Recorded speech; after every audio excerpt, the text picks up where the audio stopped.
Proud ID. Rabu malam 7 September mengenakan seragam dinas putih biru, Anies Baswedan keluar dari pintu kaca gedung KPK. Jalan HR Rasuna Zaid, Jakarta. Rupanya Anies sudah siapkan senjata. 11 jam melayani aneka pertanyaan penyidik tampaknya tak membuat Anies buru-buru pulang.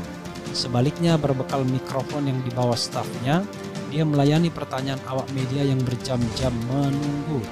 Ini momen langka, biasanya orang yang telah diperiksa KPK buru-buru pulang, menghindari pertanyaan wartawan. Kalaupun menjawab pertanyaan hanya sekadarnya lalu masuk mobil dan pergi. Itu biasanya ciri-ciri koruptor. Apa yang membuat Anies seberani itu? Ada lidah-lidah orang-orang susah yang tak berdosa selalu mohon minta kepada Allah. Rupanya Anies sudah siapkan senjata. Semua rapat kita ada rekamannya, semua rapat kita bukan hanya bisa dibuktikan, artinya nggak ada yang ditutup-tutupi. Kalau orang itu ada yang tutup-tutupi, nggak usah pakai rekaman, nggak usah lanjut mantan Menteri Pendidikan dan Kebudayaan itu. Subhanallah walhamdulillah wa la ilaha illallah. Popularitas dia itu terletak pada kapasitas intelektualnya dan prestasi dia tuh, yang memang diperlihatkan di DKI. Tetapi justru itu yang membuat Anies makin cepat bolak-balik panggil KPK. Misalnya Anies, ada Ganjar. Oh, Anies kan sebentar lagi masuk penjara. Terus partai-partai lain yang di KIB kalau nggak nurut ya tinggal masuk penjara aja itu. Kalau di itu nggak ada soal, tapi jangan dijegal di depan dong. Bagaimana politik yang dimainkan oleh musuh-musuh Islam, sehingga kalau kita tahu langkah mereka, kita akan melakukan langkah-langkah untuk mengkanter dan melawan kejahatan politik mereka. Ada lidah-lidah orang-orang susah yang tak berdosa selalu mohon minta kepada Allah, ya Allah. Ternyata dakwatul mazlum la turad. Doa orang teraniaya tak pernah ditolak Allah Subhanahu wa taala. Itu. Nanti kita mau ngomongin soal juga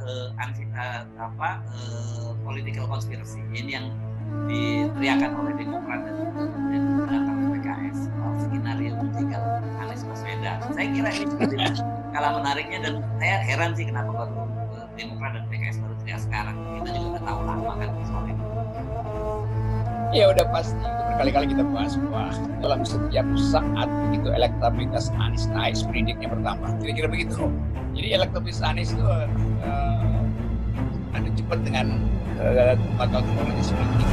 Karena kita bisa bayangkan Anies berupaya untuk tampil sederhana dan tidak ada partai, tetapi popularitas dia itu terletak pada kapasitas intelektualnya dan prestasi dia tuh, yang memang diperlihatkan di DKI. Tetapi justru itu yang membuat Anies makin cepat bolak-balik panggil KPK. Misalnya kan dipanggil KPK bolak-balik, dan kasusnya nggak ada, itu udah bikin orang merasa wah ini nggak bakal jadi. Karena begitu tadi, konspirasi kekuasaan tidak menginginkan Anies, dan itu soalnya. Lepas kita suka apa tidak suka, kita kritik Anies atau kita puji, tapi dia berhak untuk menikmati kebebasan dia dalam upaya mengeksplorasi potensi dia menjadi presiden. Itu yang mestinya kita bayangkan. Kalau di nggak ada soal, tapi jangan dijegal di depan dong. Jadi kalau ada mengatakan ini Habib Rizik ini majelis di Petamburan politik melulu ini. Saudara, kita ini semua makhluk politik. Artinya tidak ada satupun warga negara di negara manapun yang tidak tersentuh oleh politik. Ima dia menjadi pemain politik, ima dia menjadi komoditas politik, ima dia menjadi korban politik. Nggak tersentuh politik deh. Buktinya bagaimana? Mari kita lihat. Kita warga negara. Saya tanya, wajib tidak tunduk kepada undang-undang? Kalau melanggar undang-undang di penjara gak? Di penjara. Saya tanya, undang-undang siapa yang buat? DPR. DPR lembaga politik bukan? Itu keputusan politik sudah. Anggota DPR musyawarah membuat undang-undang, diambil keputusan, undang-undang itu diberlakukan kepada setiap negara. Itu keputusan politik. Jadi siapa bilang kita ini bisa terlepas dari politik? Nggak bisa, saudara. Makanya salah kaprah. Saudara, kalau ada mengatakan saudara ngaji. Kita nggak usah bicara politik.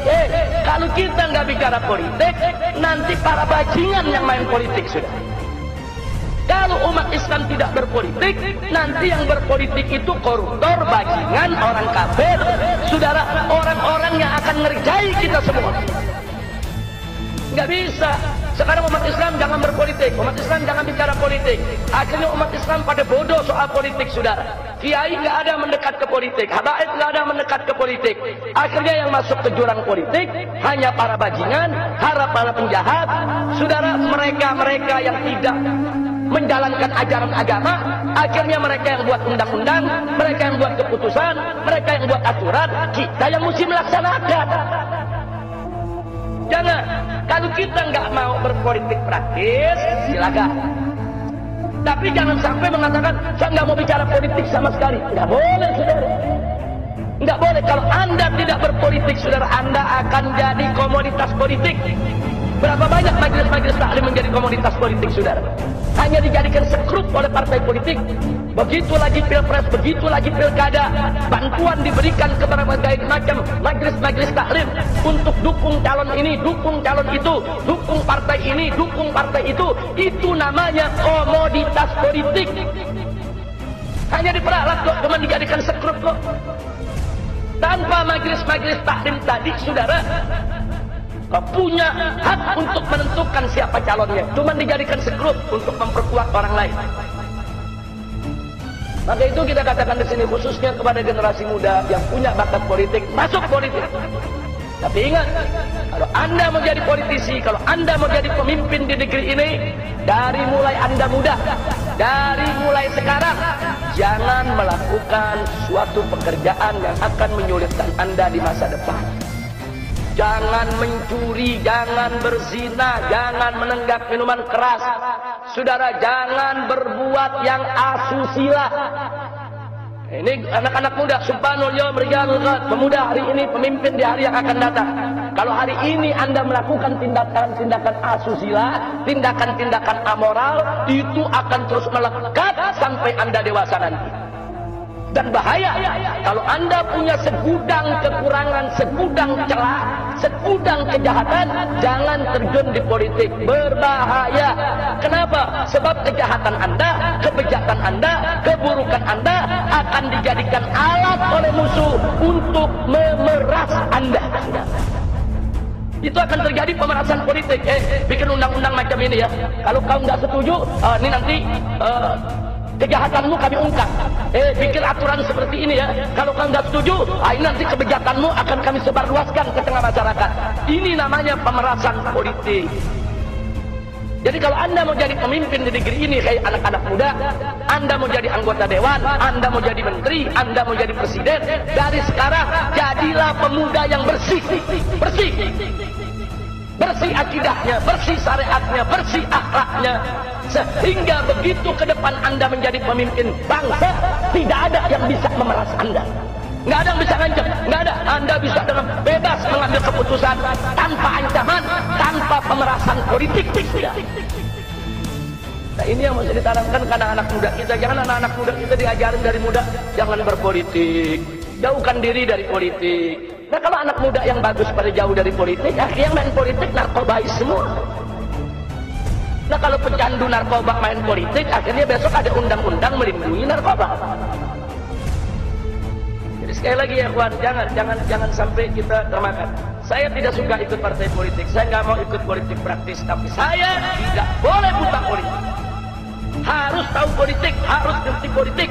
Bagaimana politik yang dimainkan oleh musuh-musuh Islam, sehingga kalau kita tahu langkah mereka, kita akan melakukan langkah-langkah untuk mengkanter dan melawan kejahatan politik mereka.